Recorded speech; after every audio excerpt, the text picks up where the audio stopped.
Le 10e jour, nous nous levons à 4 heures du matin pour aller prendre un avion pour le Cambodge. Nous faisons une escale d'1 heure à Pak Se pour obtenir nos visas et nous atterrissons à Siem Reap vers 10 heures du matin. Nous y resterons 3 nuits. À 7 km de Siem Reap, le site d'Angkor s'étend sur 400 km².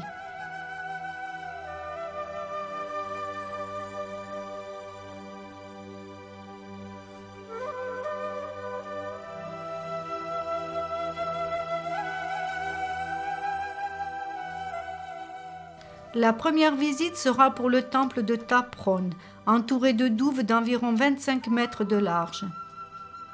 Comme les autres temples khmers, le temple ayant 250 mètres de côté est inclus dans une enceinte de grande dimension, 1 km sur 700 mètres, dont les 4 portes sont ornées d'une tour aux 4 visages d'un style proche de celle d'Angkor Thom. À l'intérieur de cette enceinte, devaient se trouver de nombreux édifices monastiques et 12 000 personnes y vivaient. Cet immense arbre est un gommier, espèce d'acacia qui produit de la gomme arabique.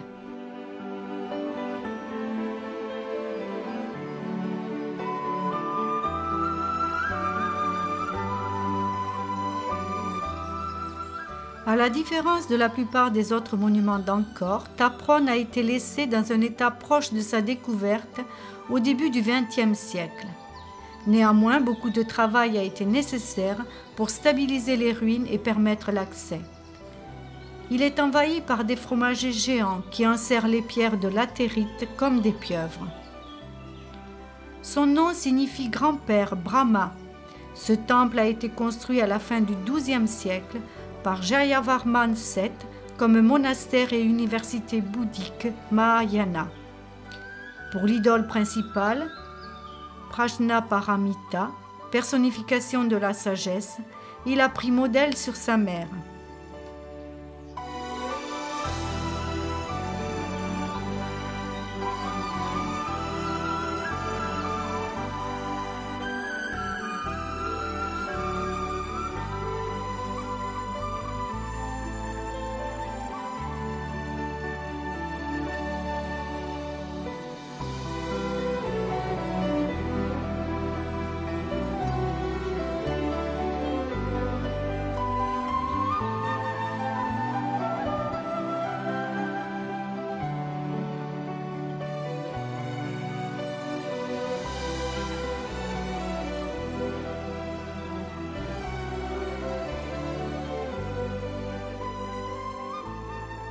Angkor est l'ancienne capitale de l'Empire khmer qui prospéra du 9e au 15e siècle. Le site est composé de 287 temples construits du 9e au 13e siècle. Ces ruines sont classées au patrimoine mondial de l'humanité par l'UNESCO. Le site d'Angkor fut découvert par l'explorateur et naturaliste français Henri Mouhot en 1858. Il trouva les ruines endormies depuis environ 400 ans sous l'épaisse végétation tropicale.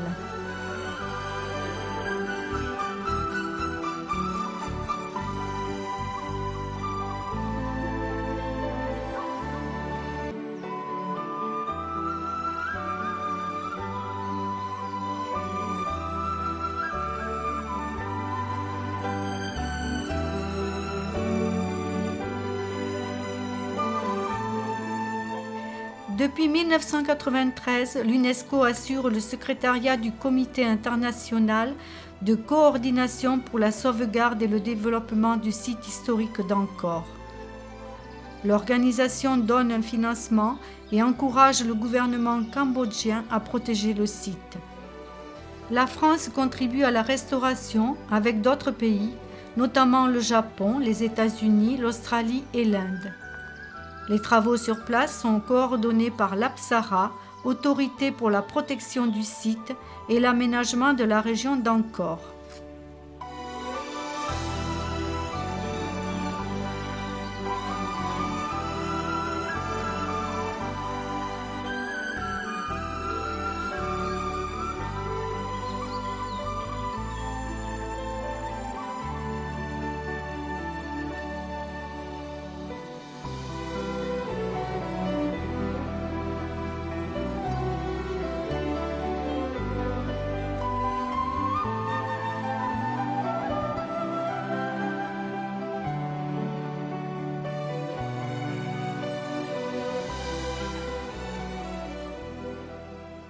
Depuis le quart, nous apercevons de grandes termitières. Les habitants les utilisent pour faire des fours. Nous arrivons au temple Mébon oriental, à l'origine seulement accessible avec une embarcation. Il a été construit en 953 pour le culte au dieu hindou Shiva sous le règne du roi Rajendravarman.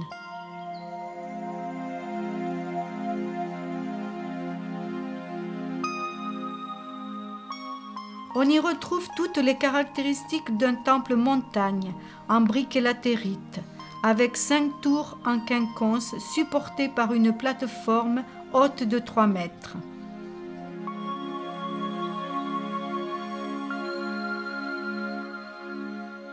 Une stèle inscrite évoque les parents du roi auquel le monument est dédié.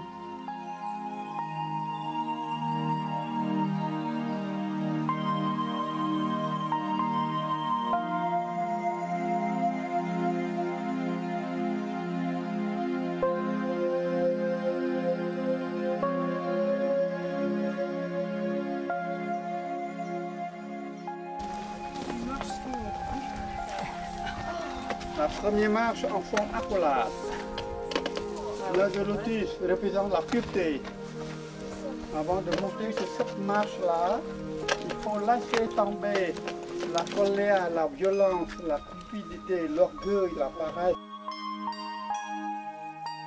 L'axe est-ouest de ce temple s'aligne avec l'entrée principale du palais royal d'Angkor Thom. Des linteaux en grès sculptés ainsi que des éléphants placés aux angles de chaque étage sont en bon état de conservation. Vers 18h, nous nous arrêtons au temple de Pré-Rup, coloré en ocre par le soleil couchant. Ce temple funéraire brahmanique dédié à Shiva date de 961.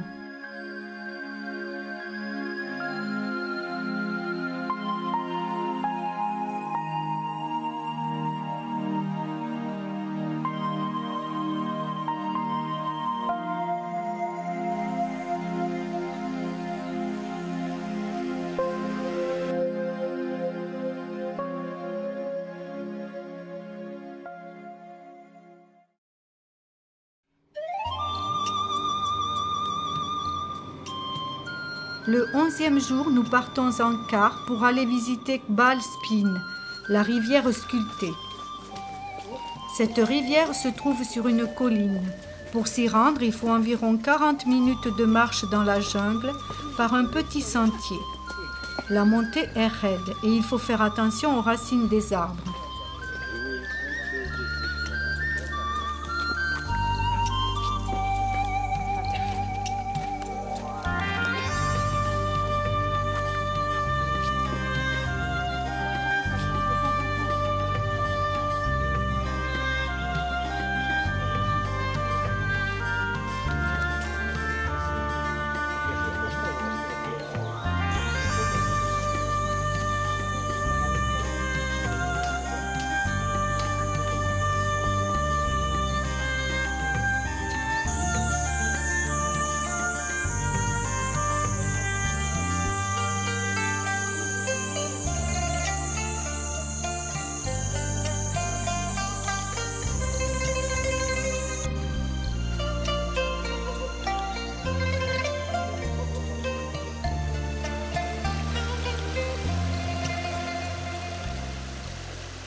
La rivière est connue sous le nom de la rivière aux 1000 lingas.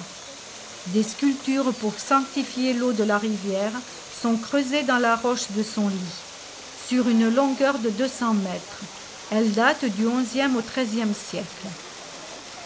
Plusieurs centaines de lingas, représentation du sexe du dieu Shiva dans l'hindouisme, et des représentations d'Hanuman, le dieu singe, sont sculptées dans la rivière. L'eau de Kbal Spin va rejoindre la rivière Siem Reap en passant par le temple d'Angkor Wat.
Nous déjeunons dans un agréable restaurant entouré d'un jardin.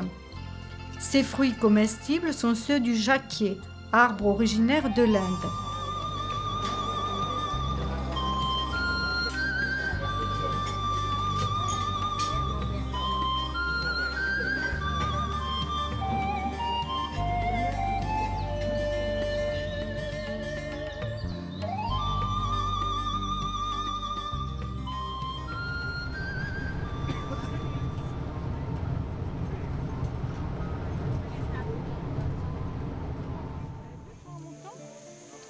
L'après-midi, nous visitons le plus ravissant temple d'Angkor, celui de Bante Sre.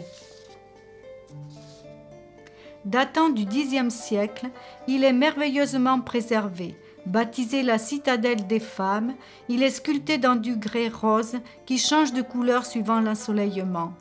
Plusieurs pavillons très bien conservés ont des façades et des linteaux de porte avec de magnifiques détails finement sculptés.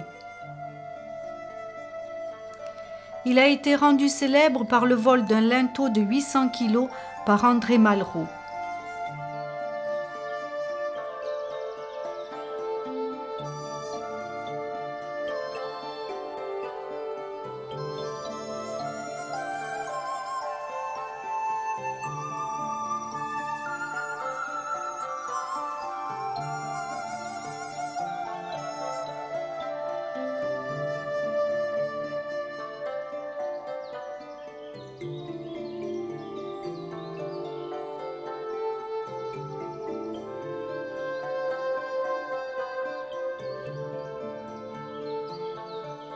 Sur certains linteaux d'Angkor est représenté Ganesh, avec un corps de gros homme de couleur rouge, possédant 4 bras et une tête d'éléphant à une seule défense.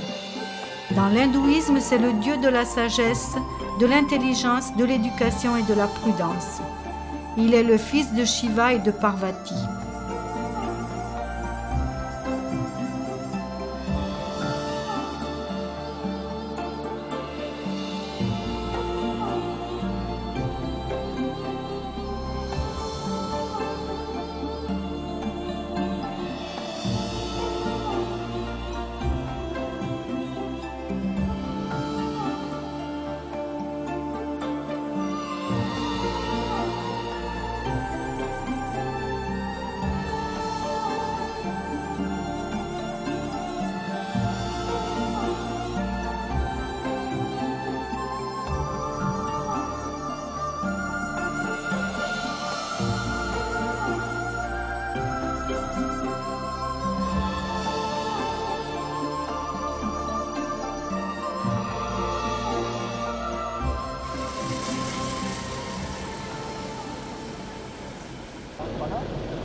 L'arbre emblématique du Cambodge est le palmier à sucre. L'arbre femelle donne des fruits dont on extrait le jus sucré pour confectionner des friandises ou de l'alcool de palme. Le guide montre le fruit mâle. Le fruit femelle est rond et brunâtre. Le jus, baratté longtemps, est ensuite cuit dans un four fabriqué avec une termitière.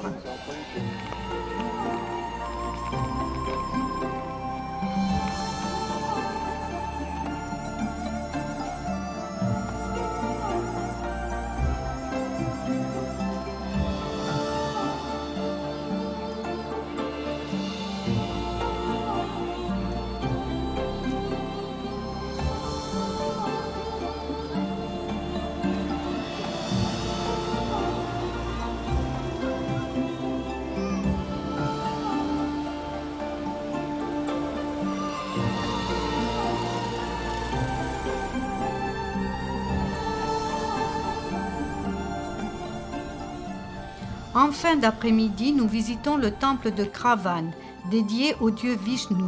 Il a été construit en 921 et restauré il y a une quarantaine d'années. Entièrement construit en briques d'argile, il est célèbre par ses nombreuses représentations du dieu Vishnu.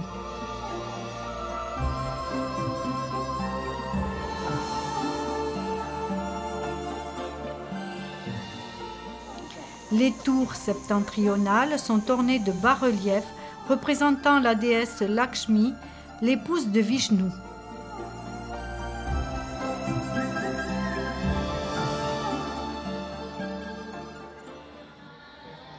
Au cours d'un dîner-spectacle, nous verrons des danses apsaras. Dans la mythologie indienne, les apsaras étaient des êtres célestes avec l'apparence de nymphes.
Le 12e jour, nous arrivons à Angkor Wat.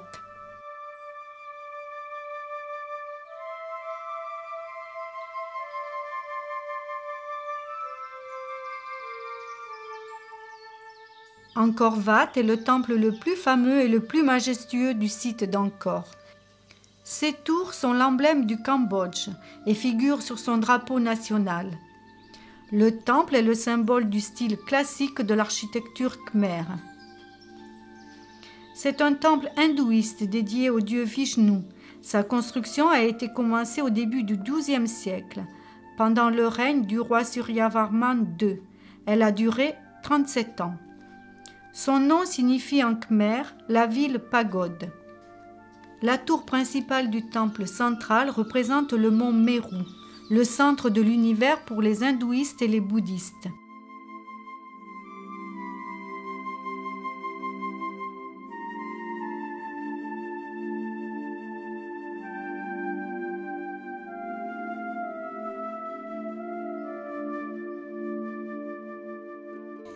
Il est resté un important centre religieux depuis sa fondation, d'abord hindouiste dédié à Vishnu, puis bouddhiste.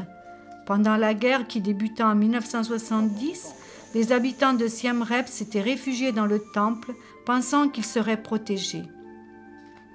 Une des rares statues rescapées est la statue du dieu Vishnu dotée de 8 bras.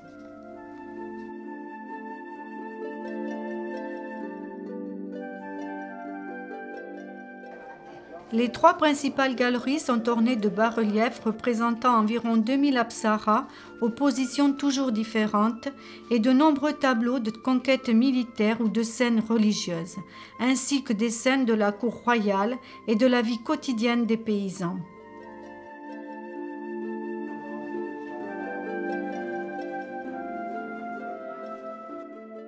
Les divinités représentées en bas-relief sur les murs des temples khmers, appelées apsaras, ont l'apparence des nymphes célestes. Dans l'empire d'Indra, dieu du ciel, elles étaient souvent représentées comme danseuses ou musiciennes. La danse des apsaras est d'origine sacrée. Les danseuses créent un lien entre le ciel et la terre. Les apsaras ou devatas naissent du barattage de l'océan de lait, représenté dans le temple d'Angkor Wat. Ce barattage procure aux dieux la liqueur d'immortalité appelée l'amrita. Elles sont les épouses des Gandharvas, hommes-chevaux, messagers entre les hommes et les dieux, qui peuvent être chanteurs ou musiciens.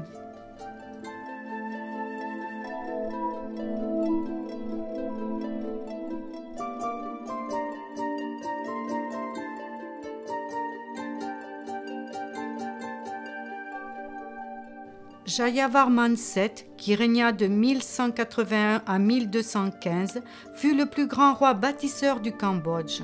Conquérant émérite, il étendit la puissance des Khmers.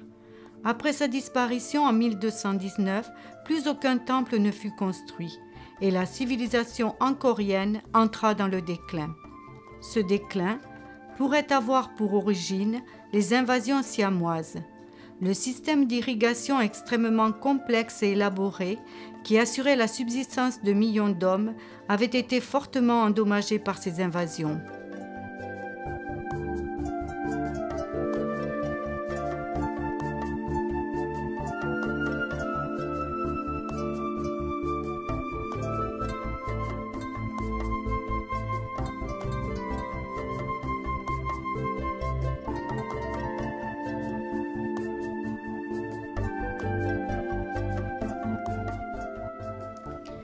Le patrimoine architectural ne sortit pas indemne de la période des Khmers rouges.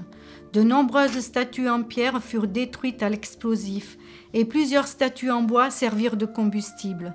Ce sont les infrastructures hydrauliques de l'époque d'Angkor qui souffrirent le plus. Les troupes d'occupation vietnamiennes prirent le contrôle de la ville de Siem Reap en 1979, contribuant elles aussi à la destruction et au pillage du patrimoine historique.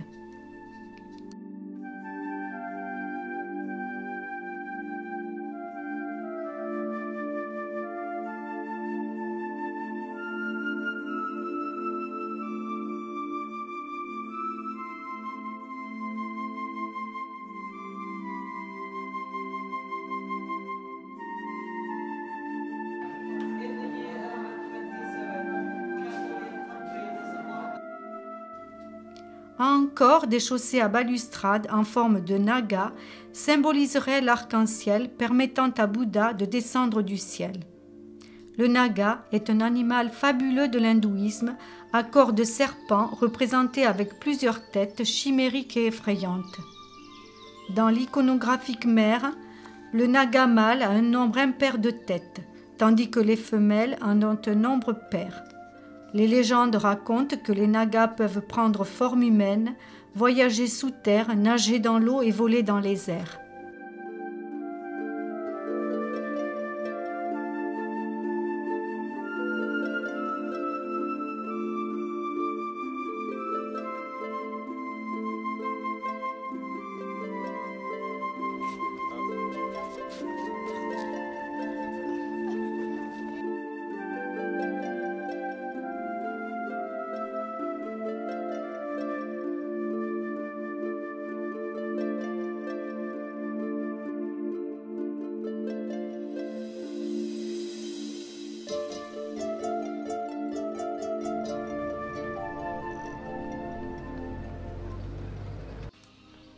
Nous arrivons à Angkor Thom, cité royale construite par Jayavarman VII.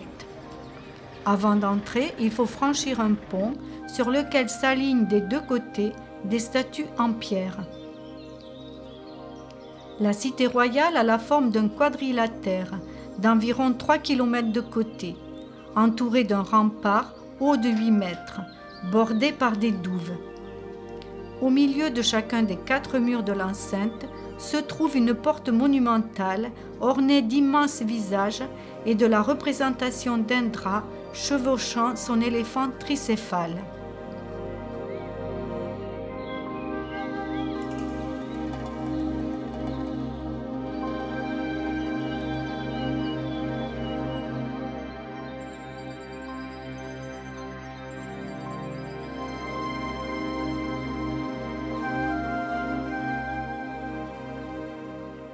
De fabuleux bas-reliefs de 1200 mètres de long représentent plus de 11 000 personnages sculptés. Ces très grandes fresques relatent les combats et batailles navales entre les Khmers et les Chams, ainsi que la vie quotidienne.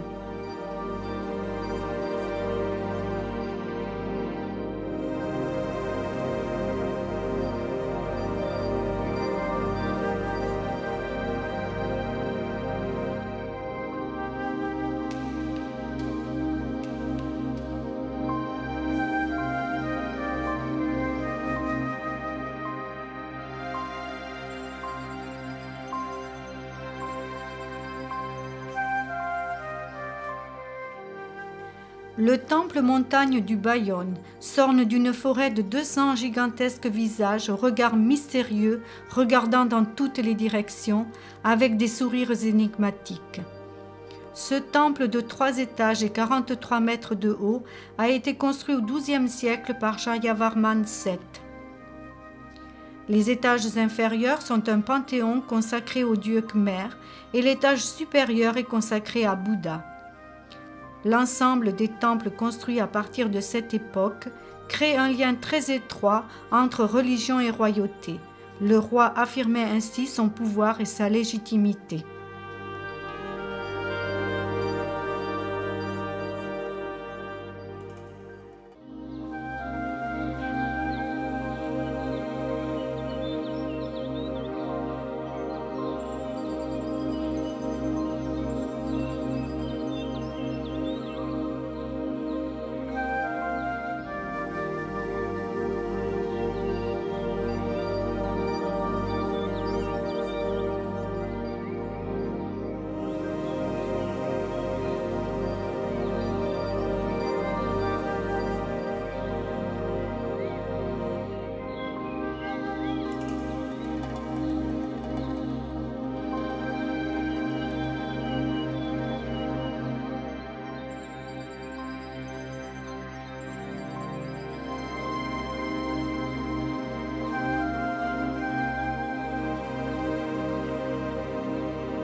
La terrasse des éléphants, construite au début du XIIIe siècle en bordure du palais royal de Jayavarman VII, atteint 350 mètres de long. Elle a certainement été construite pour assister au spectacle donné sur la grande place. Les éléphants sculptés sur une partie des murs ont donné leur nom au lieu.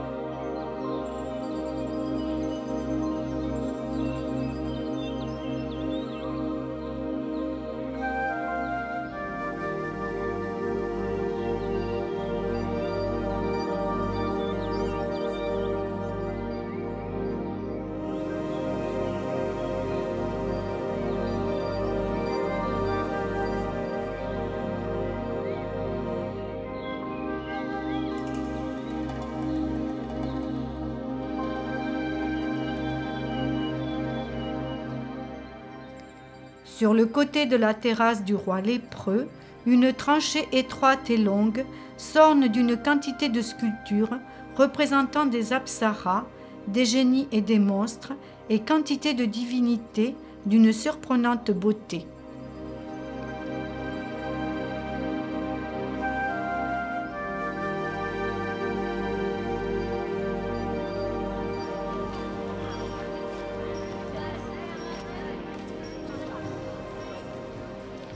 Pour grimper sur la colline, voir le coucher de soleil sur le site, il est possible de monter sur un éléphant.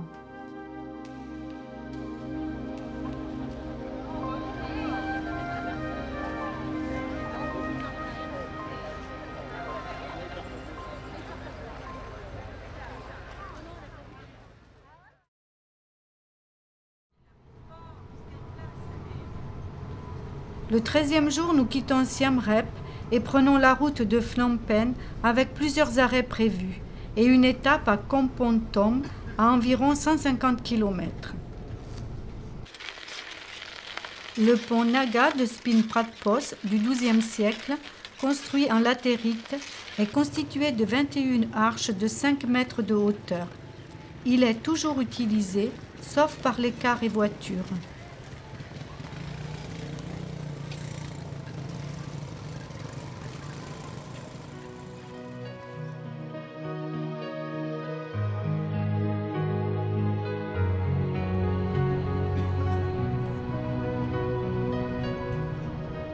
Ancien protectorat français, intégré à l'Indochine française, le Cambodge a obtenu son indépendance le 9 novembre 1953.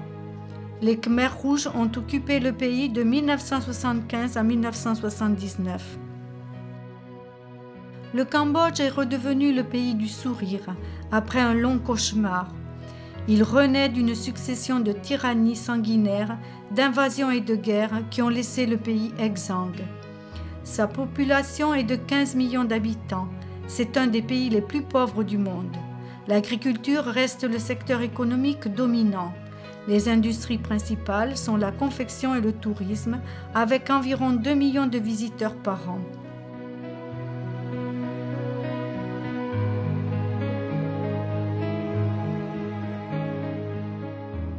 Nous arrivons à Kampong Thom à midi. Nous y passerons une nuit.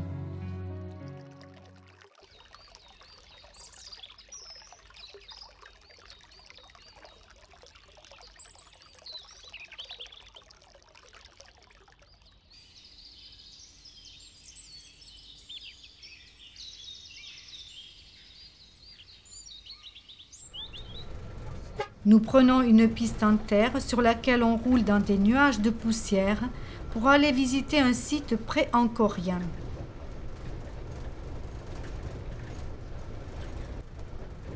Le site de Sambor Praekuk se trouve en pleine forêt. Nous sommes attendus et escortés par de nombreux enfants qui n'ont classe que par demi-journée.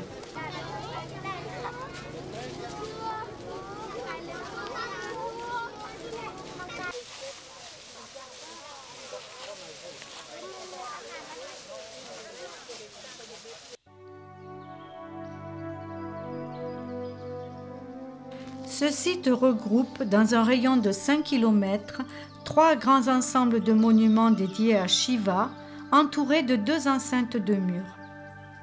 Des tours en briques, de formes variées, carrées, rectangulaires ou octogonales, de 10 mètres de haut sur 10 mètres de large, sont réparties sur le site. La brique est très finement sculptée en relief. La décoration est typiquement d'inspiration indienne.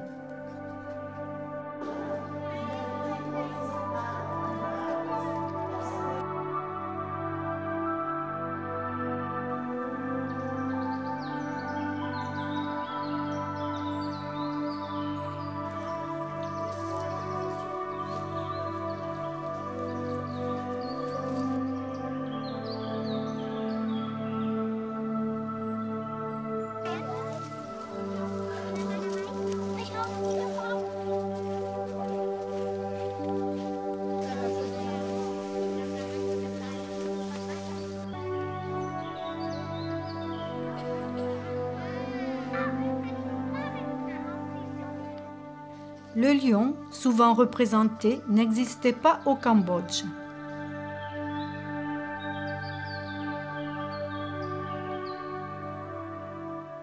Les encadrements de portes sont en grès. La plupart de ces temples datent du début du 7e siècle, soit 600 ans avant Angkor Wat.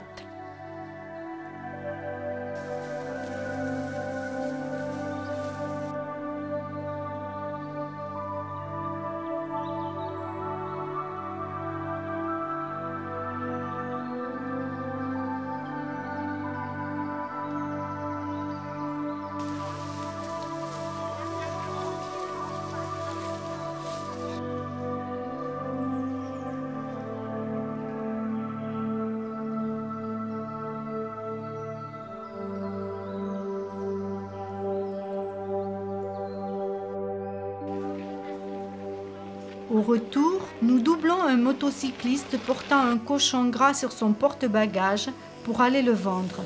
Il serait endormi avec du vin blanc.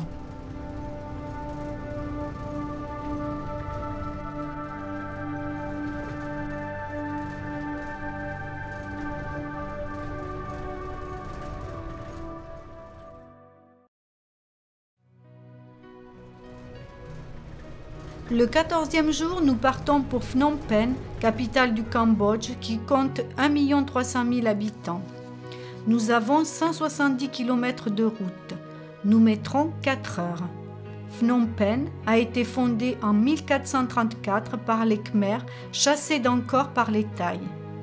La population du Cambodge est composée à 90% de Khmers, les 10% restants étant Cham, Chinois et Vietnamiens. 90% des Cambodgiens sont bouddhistes, les Chams sont musulmans. 80% vivent à la campagne, environ la moitié de la population a moins de 15 ans.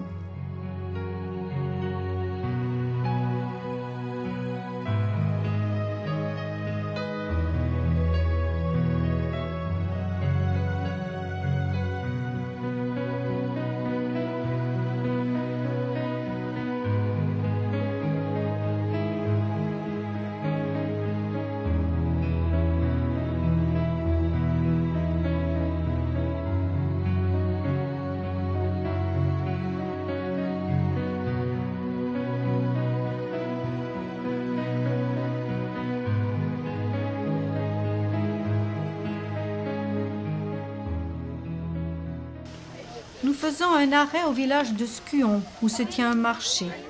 La spécialité de ce marché est les insectes grillés, criquets, blattes et mygales.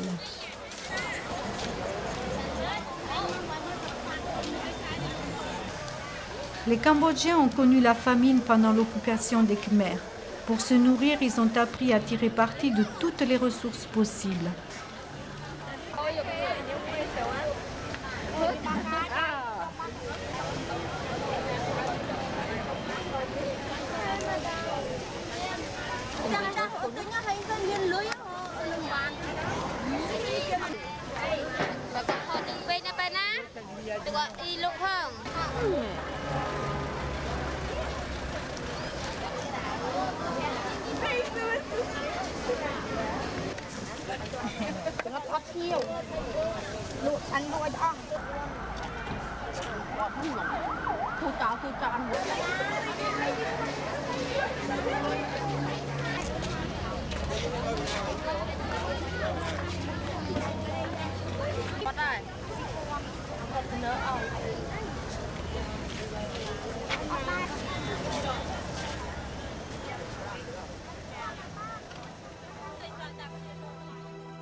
En arrivant à Phnom Penh, nous allons visiter le Musée national des beaux-arts, construit par les Français à partir de 1917.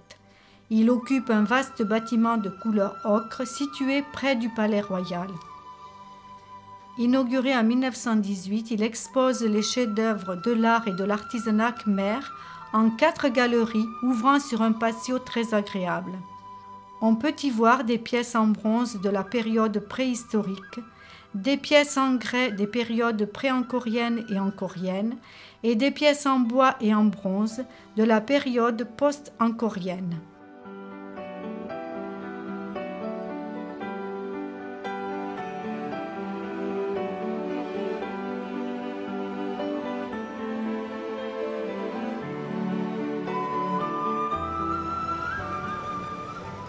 Au cœur de Phnom Penh se trouve le Palais Royal, résidence de la monarchie cambodgienne depuis 1866, avec une interruption pendant le règne des Khmers rouges. D'une superficie de près de 2 hectares, il est entouré d'un mur défensif et divisé en 3 ensembles, la pagode argentée au nord, la salle du trône au centre et le palais Kemarin au sud. La salle du trône est le lieu où le roi recevait ses généraux. De nos jours, elle sert pour les cérémonies religieuses et les réunions royales. On y trouve un petit Bouddha d'émeraude du XVIIe siècle en cristal de Baccarat et un Bouddha en or de 90 kg, incrusté de 9584 diamants.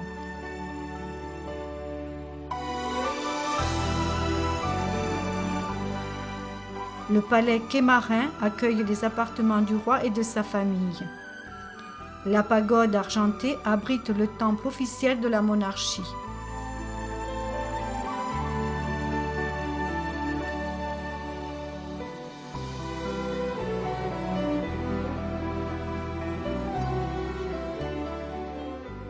À l'intérieur du cloître, les murs de la galerie extérieure comportent des fresques peintes entre 1903 et 1904, racontant les épisodes de la version khmer du Ramayana.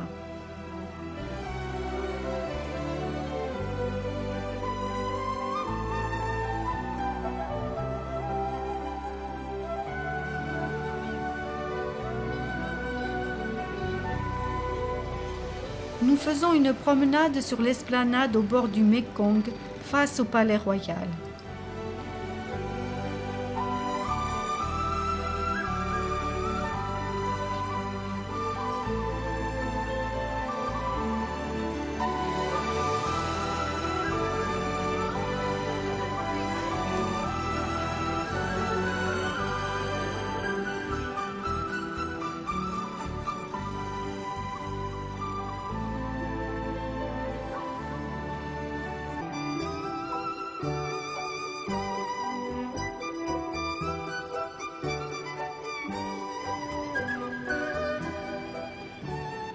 Le soleil se couche sur le Palais Royal.